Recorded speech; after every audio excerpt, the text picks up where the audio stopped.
Hello, dear Alina, and welcome. Thank you. Just to tell our audiences, I have wonderful violinist with me, Alina Ibragimova, a really amazing violinist. I really enjoy your performances and how you are on the stage, and just really joy to chat to you. Thank you very much for joining us. We have quite a Pleasure. few things to discuss. Of course, this is part of the series Musicians in Adaptation. And I would like to start by asking a simple question. How are you, Alina? Has it been for you? You know, what have you been doing? Maybe something fun, something interesting. I'm very well. I'm healthy. All my family is healthy. So of course that's the most important. I have found that I've went through a few stages in this lockdown. You know, from kind of feeling a little bit lost in the beginning, thinking what is happening.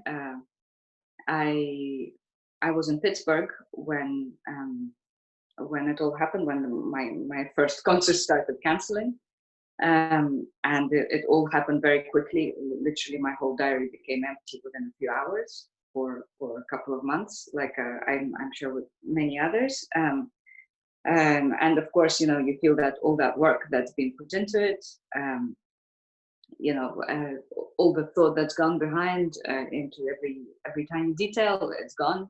Not to mention, of course, the practice, the inspiration. You know how it is. Sure. So that first feeling was very strange. Then I came home and I thought, okay, well, I have a few weeks here now, and I enjoyed being at home. And again, that kind of feeling that it's so different from my usual life, that it's nice to just be still and be at home and buy milk for the fridge. Exactly. Little pleasures in life. And then I thought that actually I really want to play. It's been in the last couple of years I thought that I'm too busy, so I started to take lots of time off. Mm-hmm. And I took like 5 weeks off in September, October, and then 3 weeks off in February, and now I was really ready to go again. This from March to June was supposed to be very full and lots of exciting things, and then of course it all went. So and I thought, actually now I want to do something. So I started learning Paganini caprices, all 24 of them at once, and which kept me very busy. And first it was just for me, and then I thought, well, actually it might be nice to try and do something with this. So I talked to the label I record for, Hyperion, and we realized that we can do it with the sound engineer and producer being in different rooms, and me being in Henry Wood Hall. There are 2 control rooms. So suddenly I have this, lots of Paganini caprices to record. Amazing.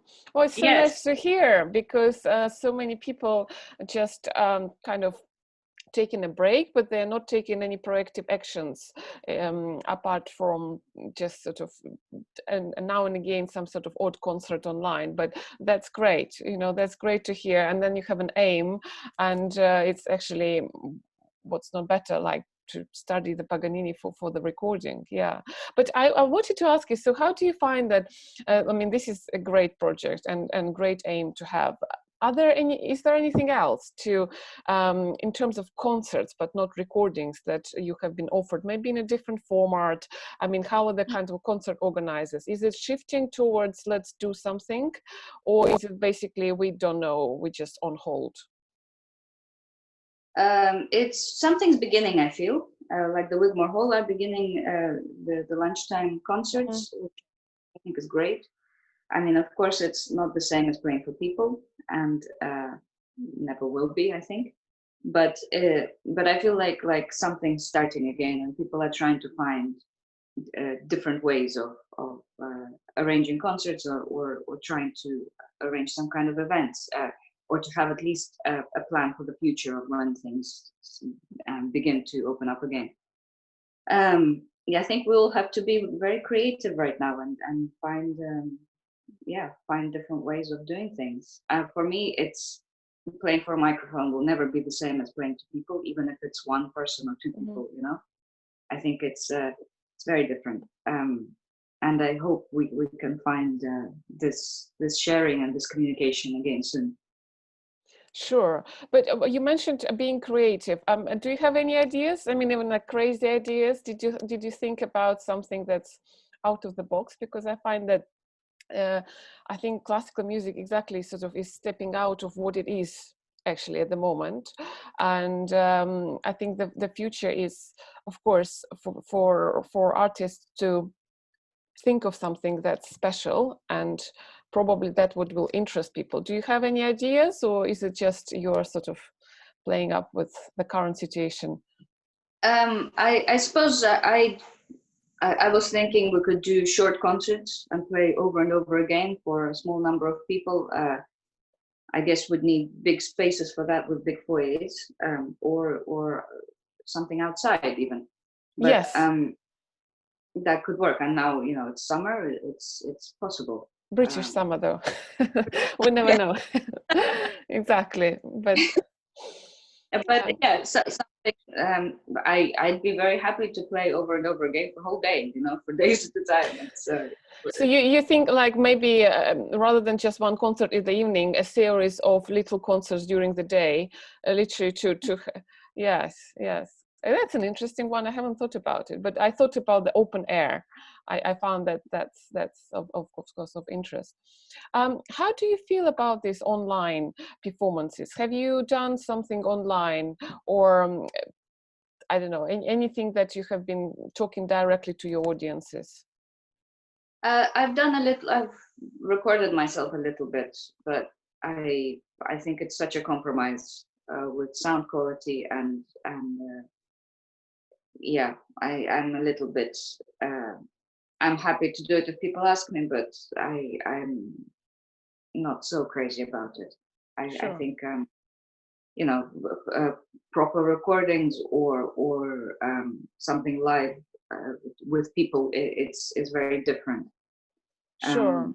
Kind of homemade things. I don't know. It's better than nothing, I suppose. But yeah. Especially for the violin, right? Yes, Especially. it doesn't sound so great unless somebody takes and plays around with it. Someone who knows what they're doing. Yeah, I think radio maybe they do these kind of things now, but where they try to improve the sound quality, I suppose. But yeah. But talking about recordings, you told me you have exciting news. So tell us about your exciting news. So I recorded the Shostakovich concertos last summer in last summer and in February last year as well, with the Svetlana Orchestra in Moscow and Vladimir Yurovsky conducting. Mm-hmm. So that should actually be coming out on the 29th of May. Exciting. Yes, it is. Yeah, I'm really happy with it. So and it was a really great project for me to do. I really wanted it to happen, and Sure. yeah. So it's I'm happy it's finally done, even if it's at a slightly strange time now. It's quite a daunting task to record this concerti, right? So, I mean, just out of interest, how do you prepare for such a mental? Because also, I think for people who don't know, recording with an orchestra is completely different than recording solo. It's you have fewer chances to get it absolutely right. In fact, the second concerto we did, most of the recording is from a concert. So that was kind of a live concert with the session. I think the next day we had, and the first concerto was slightly more traditional, recording. Although because they had other projects, we ended up recording at nights. So it was adventurous. I think it's very But interesting. Tell us a bit more, because I think many people don't really realize how it works. So first of all, you have a live concert, and then do you listen immediately, or in your head you already know which things you want to re-record, and how does it work behind the scenes? So of course there's a producer who's listening to every note of every rehearsal, everything, and the concert, of course. He was very careful to make his notes, but I tried to listen to a lot as well when I was there. So because the orchestra, I think they had the project during the day. They were rehearsing during the day, and then possibly even a concert, and then we recorded after that. So yeah, so by the time I recorded also the cadenza and listened to things, I mean, sometimes it was 3 o'clock at night. So And yeah, everyone stayed, right, with you, so they've opened the halls and everything. The orchestra stayed at least until midnight, yes, if not longer. And that was very special to see that, because also it wouldn't happen in many other places, you know. I was Mostly just going to say it's only probably possible in Russia or somewhere in the East, yes. And when I raised the question, you know, would the orchestra really be happy to stay that late? They just said, yeah, but the tube closes at 1, so it's fine. Which is kind of amazing, you know. You don't get that kind of dedication in many other places, and you know, I could see they were tired, but I could also see how much they put into it, the orchestra, and you know, everyone involved, and that in itself felt already so special. And yeah, this extra effort, I think you can almost hear it, you know.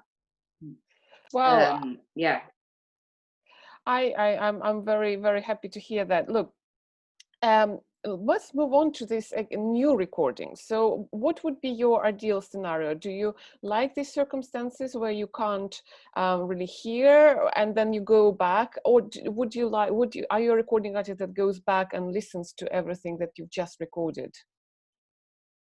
It really depends with Shostakovich, because the time is limited. So there is a little bit less to listen to in a way, so you can listen to a whole run.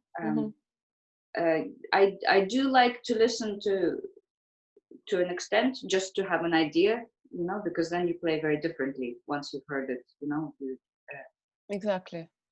Yeah, but for say something like Paganini caprices, I mean, it's kind of impossible. And I have a producer I work with here, who knows me very well, and I know him very well, and you know, I can trust him more than I trust myself. So, that's a good, great place to be in. So I like to let go as well. And you basically trust your producer almost, as you said, you then more yourself. So you say, if he says, great, fantastic work, then you're happy and you don't need to listen to it. And then if he says, well, maybe we'll re-record, you say, you don't challenge him, right? He usually knows when he thinks I should listen to something. So if he knows my taste, he knows what I like, he knows what I will you know, be very picky on. So yeah, so sometimes he will make me listen to things just to have an idea, or to I don't know. It's such a psychological test out of someone, how to make them play better. Sure. Yeah, yeah, it's always a mixture of everything, really. Well, and so it's actually quite exciting for you then, the lockdown. I mean, still, even without the concerts, still to have that recording. But what do you think about the future? We talked about possibilities of going on sort of live, I mean, like open air and things, and fewer audience. But do you think, because it's just everything is online, do you think people would come more to the concert halls after it's finished, or do you think they will prefer to sit on their sofas?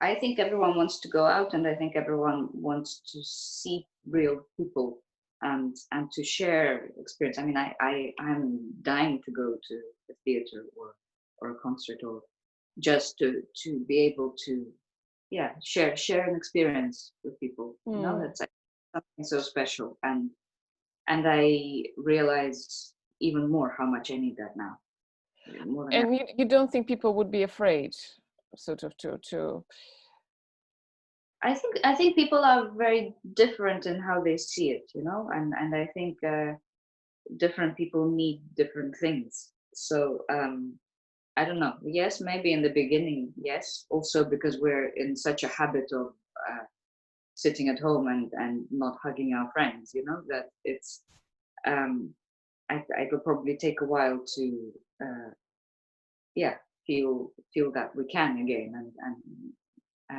make it normal. But I think it will happen. Yeah. have you discovered something in this lockdown that's new to you? I don't know. I've discovered some nice parks around my area.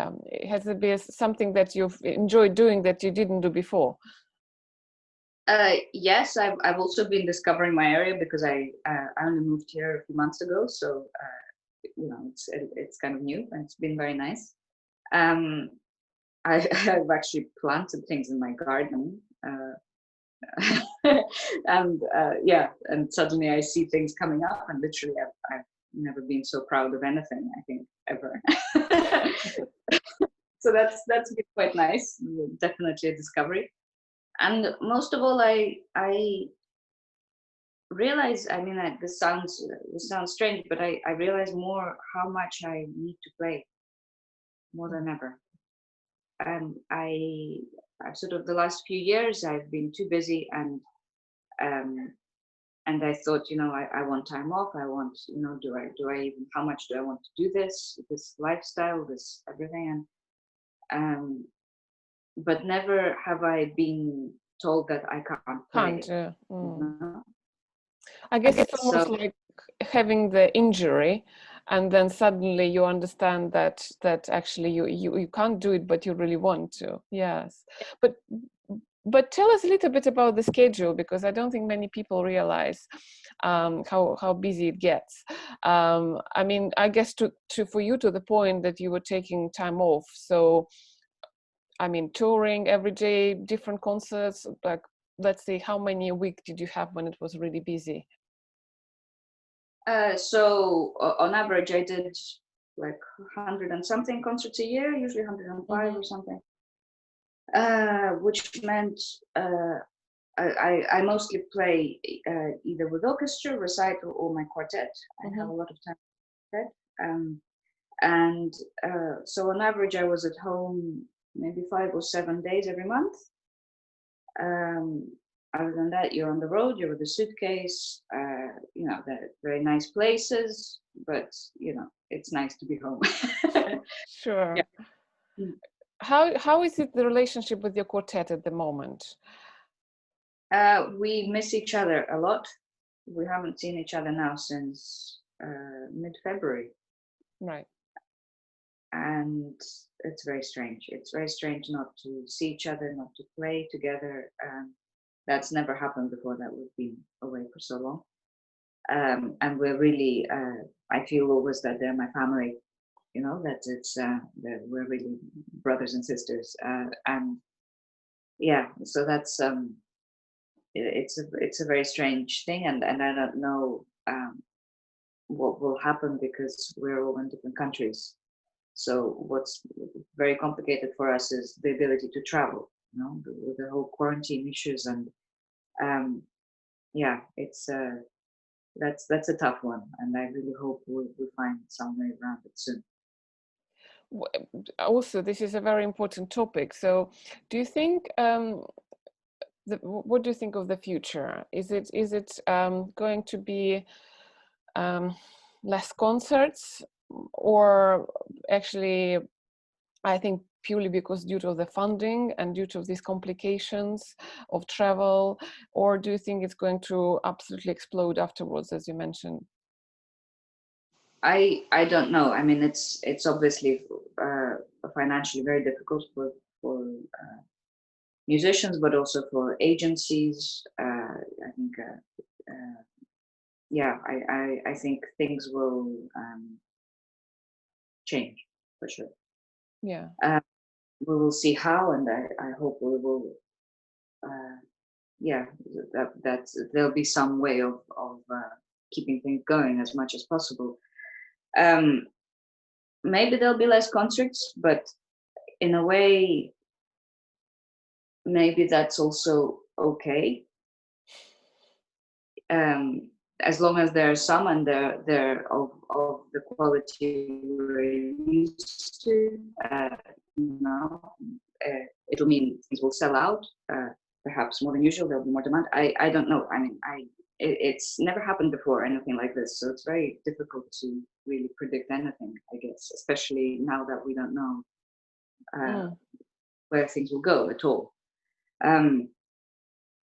But yeah, I guess because traveling is such an issue now, I guess concert hall will concentrate on local, you know, people who live locally more. I don't know. But you're with, of course, like top of the agencies, and what do they say? Do they have any advice? Do they tell you be more, I don't know, open on media? Do you have any kind of conversation with them as how to overcome this time? Well, they're also not sure at all what's going to happen, and I think things are difficult. They have a lot of work now, and yeah, it's tough. But I think even for the next years already things are changing. You know, I have some things that are canceling next year. Wow. So so that means, you know, being open to other possibilities, and we have to be very, very flexible right now. You know, things will keep changing, and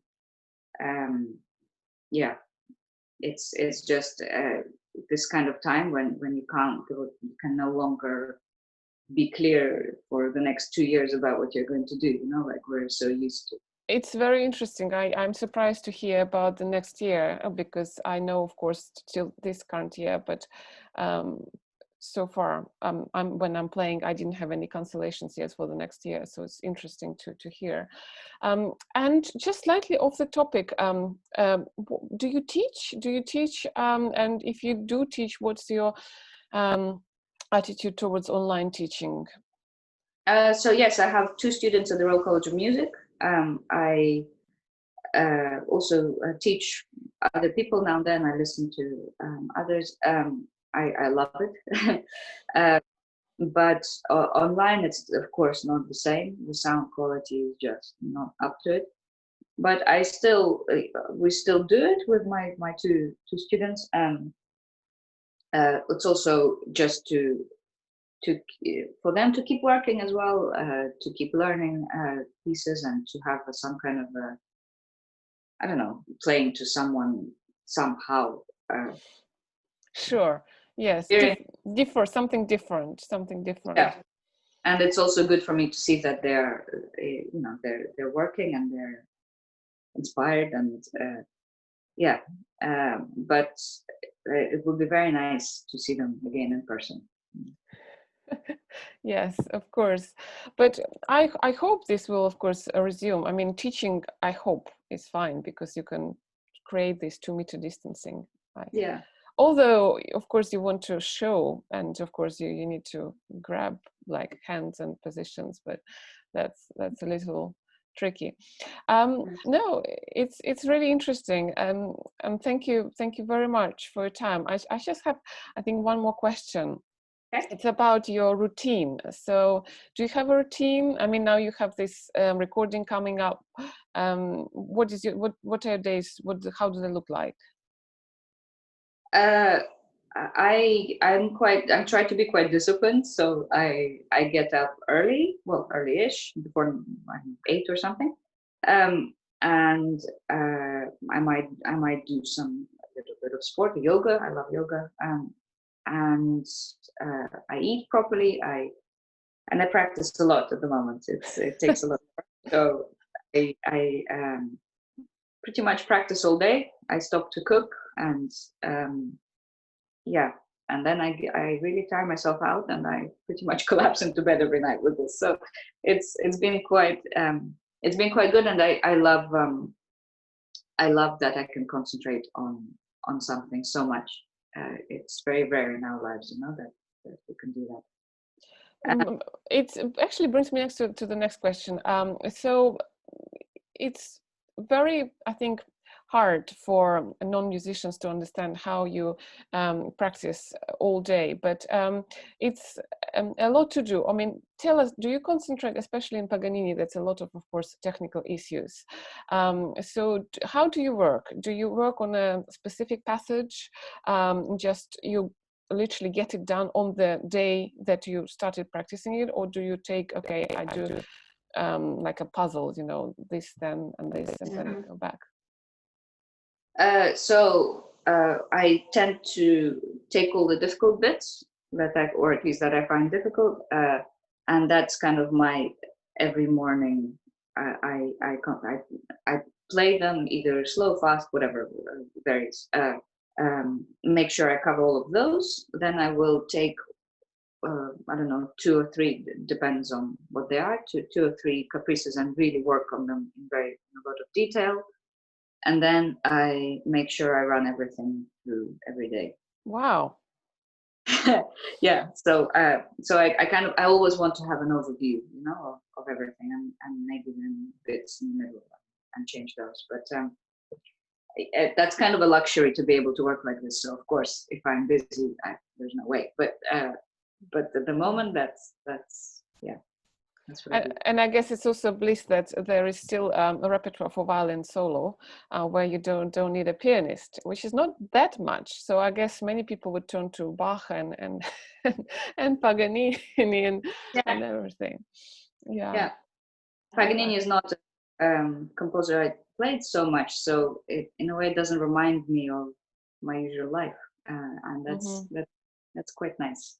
It's something completely different. Well, thank you very much for your time. It's been a pleasure, and we're looking forward to see that CD coming out. It's very exciting, and good luck for the new recording. When is it happening? Do you have dates when you record? I've already done half of it, and so I've done 12, and then the next 12 will be next Sunday, starting next Sunday.